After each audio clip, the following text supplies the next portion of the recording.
And we're live. We are live. This is exciting. And the titles were exactly the same as last week because I pressed the wrong button because it took so long to go live. So you'll have to wait until next week for the even newer titles. So, that was quite good. Hi, Alison. Hi, Tim. Hi. How are you? I'm excited. I'm going to let Tim do the intro to you, Alison, because he knows you and has met you, and I am excited to hear more. Okay. So Alison is a super duper writer. I think all of the books behind you on the shelves are all written by you. Is that not correct? Yeah. And you're a doyen of the self-publishing and publishing scene, very big in the alternative history area, and now you're writing thrillers. So,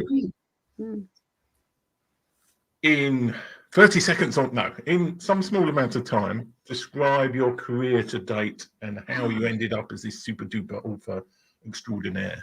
Oh, I don't know if I'm super duper. Oh, I don't think so. Well, it started. I mean, I've been a word person all my life. I've done translations, I've done government papers, I've done military stuff, I've done everything, history, corporates. I'm a wordy person, and I ended up in the last part of my paid career as a translator. You know, perfect for a word person, fiddling around with words and all day and being paid for it. I mean, you know. So we came to France. And we came to live. But just before then, when I was selling my translation business, we went to see a film. Now, it's something, I think Brits will probably know it more, but there's a thing called Orange Wednesday. I don't know if it still exists in the UK. I don't know. Oh, that was the free ticket thing? Yeah, 2 for 1. Yeah. So we used to go and sit in the really posh, comfortable seats for 2 for 1. And we go every Wednesday. And it was a big multiplex, Odeon multiplex. And there's usually something you can see, you know, that you can take. And we must have gone at half term when all the school kids were off, and it was all, no disrespect to Transformers, but it was all Transformers and cartoons, and we thought, oh god. There was one film, and I thought, okay, not sure. We had Ewan McGregor in. Now this is something that appeal to the ladies probably more than the men, and it was set in Rome. So I thought, Rome, yes, even though it was contemporary, you see a lot. And 30 minutes in, I thought, do you know, I know this story, and yet it's awful. The dialogue is all hacked up. The photography was gorgeous. I mean, Rome, you can't go wrong. Yeah. And it was, and all the story was all really weird, and it didn't follow. I thought, I turned to my husband and said, do you know, I could do better than that. So he said, well, why don't you? And then this thing that has been cooking in my head for, I won't say how many decades, but several, just poured out.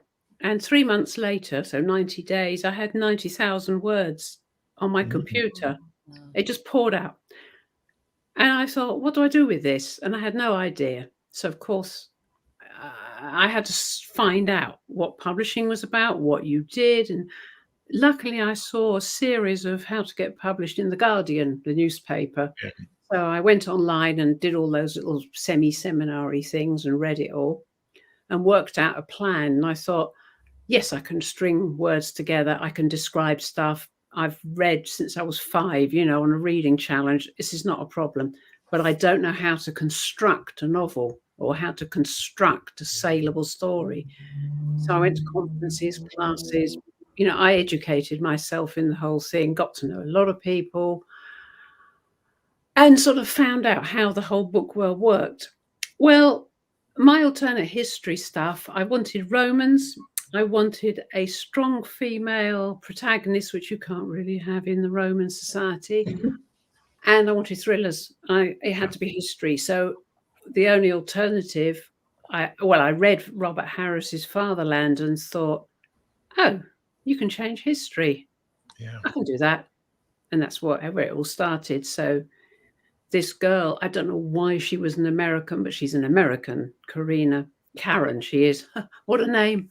Anyway, she was quite normal before the word Karen became weird. Yeah. And her mother came from this strange little European country. Anyway, I won't tell you the whole story of Inceptio. But it started the whole thing off. I thought, I'm going to write a book, and that's fine. Yeah. I thought then after a bit of investigating and all that, agents said, "Oh, in alternative history, we're not sure about this, and yes, it's very good." And they said it was publishable standard and blah blah blah. So then I discovered the Alliance of Independent Authors, which Orna Ross had just started at the previous London Book Fair in 2012. And I went along and I found out and I read and I subscribed and all the rest of it. And I thought, I'm a control freak. I need to control everything and I'm going to self-publish. Now, it's a bit crude and rude in those days. Yeah. It was really new, very exciting, and you learnt a lot and you were with a lot of very dynamic people. So then I realized I had to write another book, then another book. Yeah. Then I got intrigued by a secondary character. So I had to go back 30 years and write her story as a young woman. Then I thought, no, I haven't quite finished the story. So we went on like this, and we now have 6 full lengths and 2 novellas. And then the fans said, yeah, but what was the origin story? So I had to write that. And that came out last year. So I'm back in real Rome. Yeah. And that's liberating and challenging because you've got to get it right. And this is the 4th century when it was starting, the Roman Empire was starting to crumble. So you have a feisty heroine. I don't like using the word feisty, but she's, Yeah. And there is a thriller element. Of course, there's a bad person who wants to do away with her and blah, blah, blah. And then I got to the end of it and thought, I haven't even begun this story, so I am drafting the next one. I think a writer will tell you they get a compulsion. We all go on about writer's block, but we've still got that terrible compulsion inside us. So I am just writing. No. That's me not in 30 seconds. Sorry about that. It's fascinating, though. I mean, the journey of self-publishing versus the traditional publishing, I guess you call it.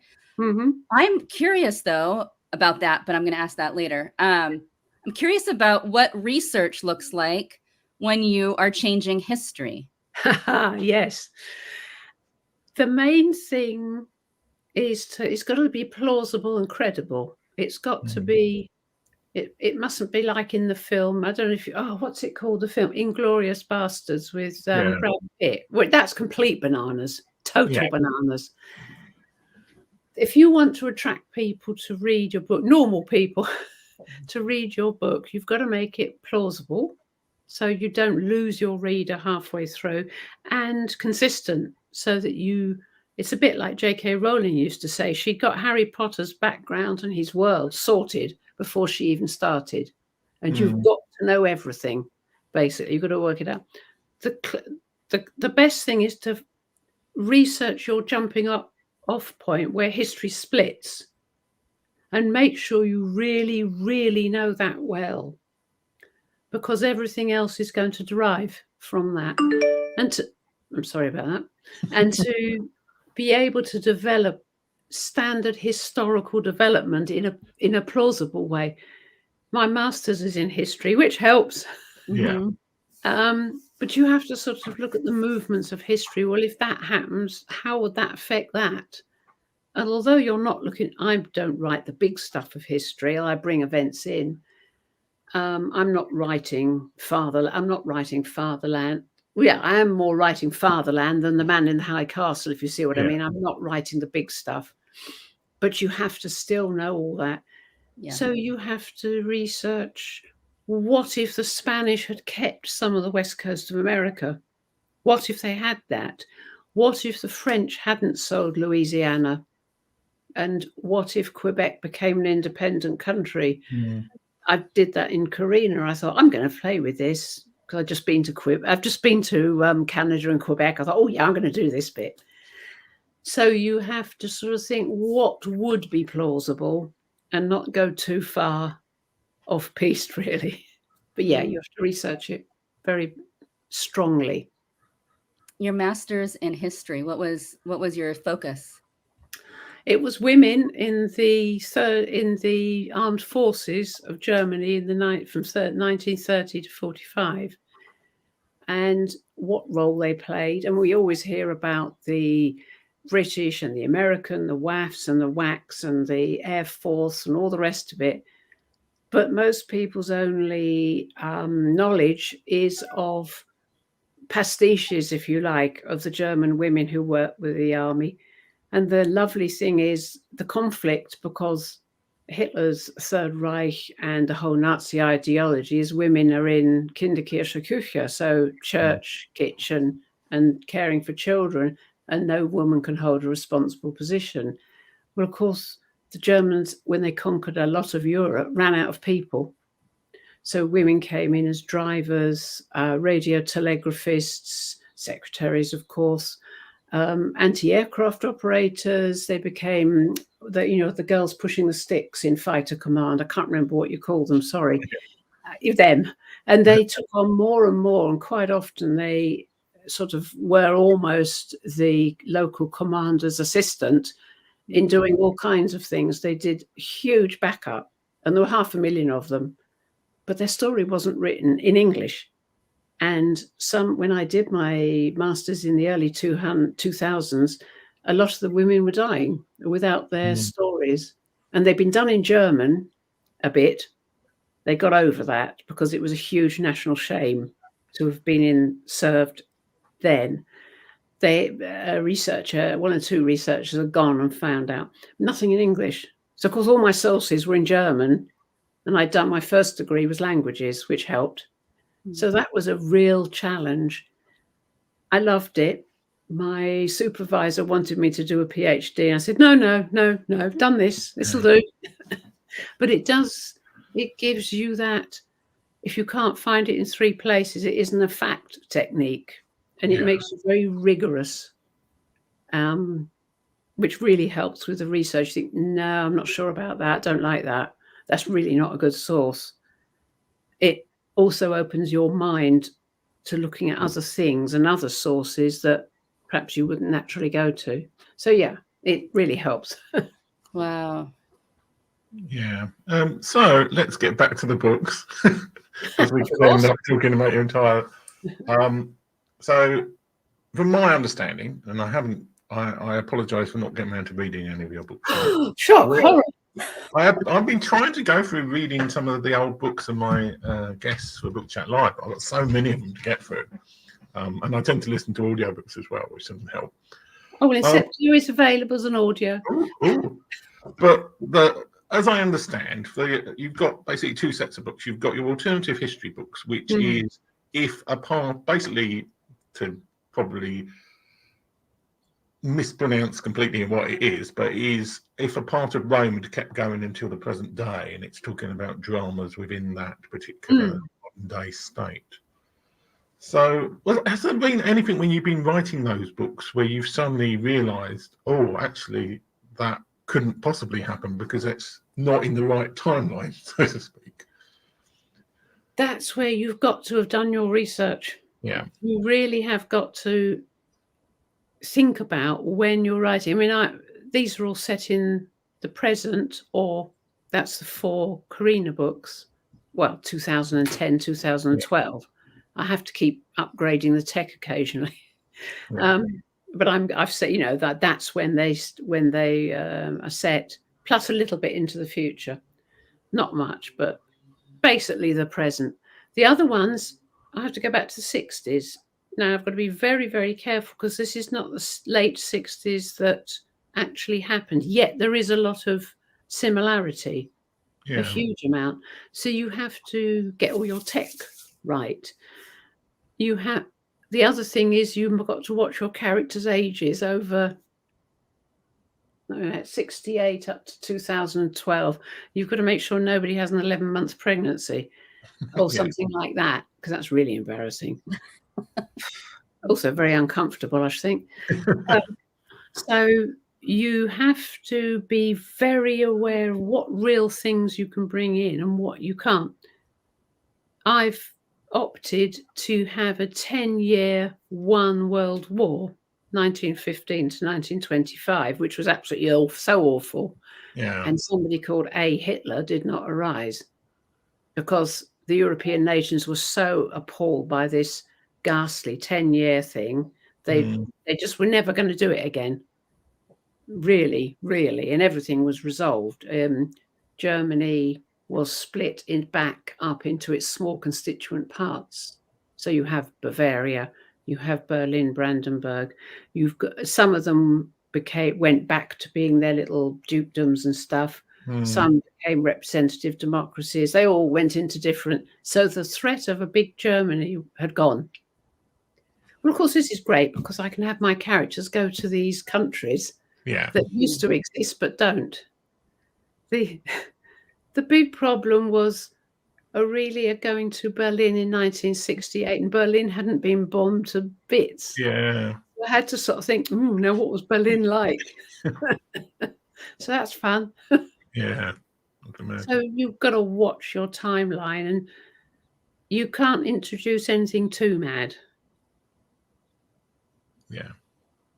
So I can see how your interest in woman heroines coincide with your stories. I'm wondering, do you travel to the places that you write about to kind of feel the land? Is there anything involved with travel? I have. I mean, I've been very lucky in that my father was also a Roman nut, complete and total, and that's how I ended up traveling over most of Roman Europe. So I have a very strong sense of Rome, of the people, of the landscapes they saw, of what they were experiencing. You know, it sounds mad, but the weather. And Romanova is somewhere in Central Europe. I'm not going to specify where, but I sort of sometimes give a few hints. But it's in the mountains. Think Austria, Switzerland, Northern Italy, Slovenia, that sort of area. But I know what it's like going through the mountains. I know what it's like driving, walking. I know what it's like walking on a glacier. I know what it's like going through a mountain pass. I'm old enough to have done a lot of those things. So when I describe one of the escapes in Aurelia, I know what it's like to clamber up through mountains and so on, and how you do run out of breath. And you're very, very pleased to see a Alpenhut, a hut up on the Alpine Pass. Oh, thank God for that. Get your sleeping bag out and you're going to have a hot meal and drink. So when they're escaping, I know how that is. I did 6 years in the military as well. So I know what it's like to camp rough. I know what it's like to be in the military life. And my heroines are mostly modern Praetorian Guards. So I know how the camaraderie, the service life works. So yeah, I suppose that's a form of travel. Mm-hmm. I was going to the area where Romanova is supposed to be, and then COVID struck. Mm. Yeah. I'm hoping to do that this year, and I've just got to get onto the airline site and book some tickets. So you don't live in the UK. Does this have anything to do with your writing, or is that a completely different reason? It's different Okay. reasons. I mean, I suppose the French ones, the double identity and double pursuit, came from that, because I know what it's like. I'm both French and English. Okay. And I know what it's like being between two nationalities, two identities. And of course, I can draw on things that are just round me every day, which helps. So, I mean, not being in the UK is more awkward for the marketing and selling. Mm. Whereas here, it's really quiet, apart from when somebody starts cutting their hedge down or something. But it's very quiet, and it's a much slower pace of life than in the UK. So that's perfect. Mm-hmm. So let's talk a bit about your French thriller books then. Oh, right.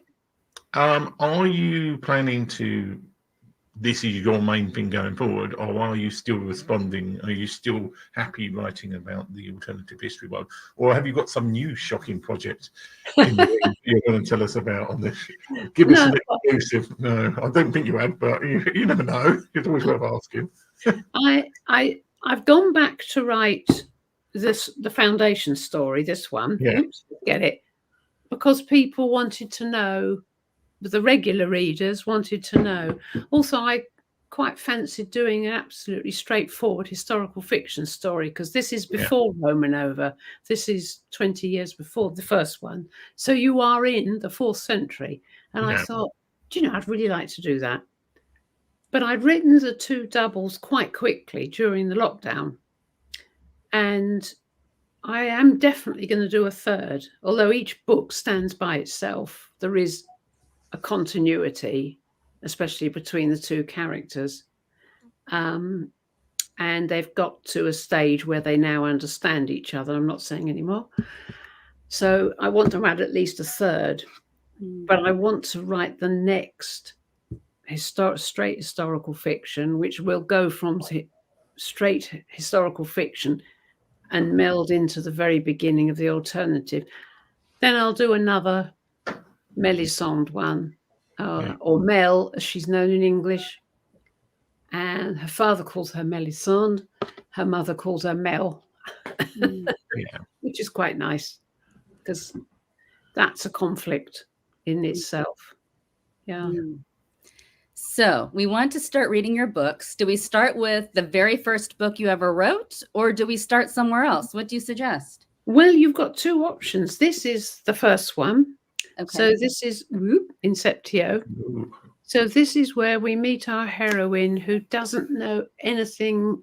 Well, she sort of knows about her heritage because her mother came from Romanova, but her mother's dead. So when she's been brought up in the alternative world, it's the eastern United States, because west of Mississippi is the indigenous nations territories. I'm sorry, I make my Native Americans actually have territory. Sorry. Because I feel I really want to give them a fair crack of the whip, really. So, because then further on the west coast of the Spanish Empire territories. So, anyway, Karen Brown, her father lived in New Hampshire, but he died of cancer, and she now lives in the autonomous city of New York, which is very much like New York, as I found when I went there. I thought, thank goodness for that. It's just as I imagined. What a relief. And all the places, I've been following Google Maps, and all the places really were in the right place and did take the right times to go from A to B. Anyway, and she doesn't really know. And then a government enforcer in New York, EUS, comes after her, and she has to flee to Romanova. So she finds out about it all along with a reader. So that's quite a good one. If you're interested in, say, starting a little bit further back in the late 60s and going through to the late 80s, to the early 80s, sorry, you could start with Aurelia. I'm going to turn around now, which is this one. Yeah. So Aurelia has 4 adventures as well. Each of the heroines have 4 adventures. And Aurelia, in the first set of books, is the heroine's grandmother. So it's all interrelated, and there's lots of references back and forward, and you'll see a character as a very young person here is an older person in the second set, because I've got the mind like that. Yeah. So you could start with either of those, and those 2 are the start of 4 stories. Okay. And then you can they're all self-contained, so you can swap back and forth.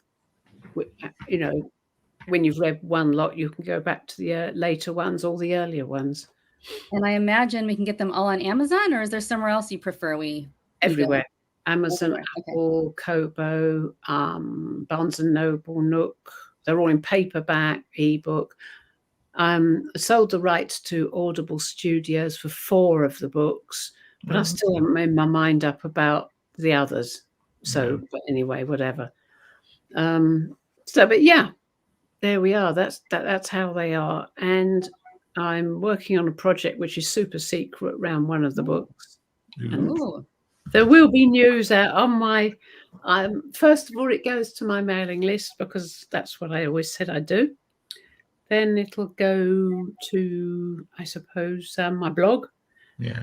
I've got 2 blogs. I've got one for the Romanova books and for writing and the public facing, where you can find me. And another one is my scrapbook, which is has all sorts of writing bits and guests and all sorts of stuff. So I'll be putting it probably on the Roman Over one, and then I'll put it out on Facebook, I suppose. I like to sort of be nice to my mailing list first. Yeah. So if we want the breaking news, we need to subscribe to your. I'm afraid you do. Yes. Yeah. Can we do that through your website? Is that where we subscribe? Yeah, it's very, very simple. It's alison-morton.com. Okay. So you do have to put the hyphen in, but actually it's not desperate if you don't. If you do, forget. But anyway, whatever. And there you can subscribe, and you get 2 free stories. Oh. And one is the prequel to Mel's stories, how she got into the position at the beginning of Double Identity. So it's a little bit about her military service, and then it also sets up some of the things that happen in Double Pursuit, the second one. I love all this interlinking. It's just the way the brain works. Anyway, so you get the prequel to Mel, plus you get a story from Roman Over. So, if people like the feel of it and the sound of it, if they like the book, then they can opt to go and buy, please, a book. If they don't like it, well, that's a free gift, and thank you for signing up. Yeah, I have to ask one last question, Tim. I'm sorry, I have one more because I'm No, we've got quite a half hour yet. I have one more. Sometimes I end up taking over, and then I have to be quiet. One question, Alison, because I'm so fascinated with your interest in women in history and women perhaps that we haven't heard about. Who to you is the most fascinating woman in history that we should learn more about? Oh, that's a terrible question. Oh, dear. Oh, that is a really, really terrible question, because there's always the obvious ones, Elizabeth I and Catherine the Great, but they were in a different position. I think people like Mary Wollstonecraft, who wrote The Rights of Women, she really set the brains going. That was quite good. And then is it Elizabeth Garrett Anderson? I think she was the first qualified doctor, so she was quite good. There are so many neglected women. It's really mad that we have to sort of pick women out. Oh, who are the remarkable ones, etc. It should not be like that. You should not have to be doing this. I mean, if you asked who was the most remarkable man, you wouldn't know where to start. No. And I want a world where it's not remarkable to be a remarkable woman. I must have dodged the question a bit there, but we shouldn't have this kind of, I must, name 10 women authors, blah, blah. Should we name 10 authors? And half of them should actually be women. There we are. I've condemned myself now. No, we want to platform some interesting woman, because the alternative is often platformed. So I love hearing the thoughts of women who are interested in this. So thank you. Yeah, that's fine. I mean, it's people who can alter minds, who can alter perceptions. It's not always those who are ostensibly in charge or well known. I mean, we've all sort of had loads and loads of Tudors. Okay, we get loads of Romans. I mean, you could say Cornelia Africana, who was the epitome of Roman womanhood. Very few people have heard of her, yet she was massively famous and massively quoted as the pattern. Livia, who was the wife of the Emperor Augustus. There was Livia, Augustus, and Agrippa, and they formed a triad who achieved massive things. But Livia doesn't get much of a mention, apart from being Sian Phillips, who poisons everybody on I, Claudius. Yeah. She was much more than that, Yes, it's the too many questions alarm zone. Tim, it's your turn. Well, I'm going to ask you a personal question. Which one of your books has been the most successful in terms of sales? Oh, well, there's no doubt. Insectia? Oh, yeah. Has to be. It's the longest lived. It's the one. I mean, they always say you should promote the first in series. Yeah. And so Inceptio and Aurelia get most. When I did the French ones, Double Identity outsells Double Pursuit. Yeah. Fine. You know, BookBub, thank you, BookBub. I didn't have to pay for it either. Oh. Well, because they selected it. Yeah. And I woke one day and all these little orange lines are going up on the Amazon reports. Yeah. What else is going on? I think Inceptio, yes, it's got the most reviews. It's sold most. So that's fine. I'm not going to tell you any numbers, but it's the eternal. I went to a Roman festival in Colchester and I had ordered some books to be delivered to the organizer. And I thought, if I don't sell in any of these, I'll never be able to get home, because Ryanair are really bad about overweight. I sold a lot because they were the first. Yeah. You know. Alison, thank you so much for joining us today. This was absolutely fascinating. I learned a lot. This was fun. I want to read your books. Oh, good. We can find you at alison-morton.com. Yeah. I'm all over Facebook, Twitter, anywhere. Yeah. And if those watching scan the code here, you will get linked to Tim's page and you'll find more information about Alison. Yeah, something like that. Anyway. Very good. Thank you for being here. Thank you, everyone who's watching and going to watch. Yeah. We will see you next week. Tim, who's on next week, by the way? Don't know. It's Adam somebody. I think it's Adam somebody. Somebody you invited on. Is it someone new? Somebody you invited on. I don't know. So I'm like. Can I say thank you to both of you and for asking me great questions and letting me rabbit on? Thank you for the flattery. It always works every time. I have to hold myself back when we talk to exceptionally interesting people because so thank you. Thank you again. Anyway, I'm going to play the outro now. So thanks for everybody who's been watching, and I'm pressing the button. Bye. Bye.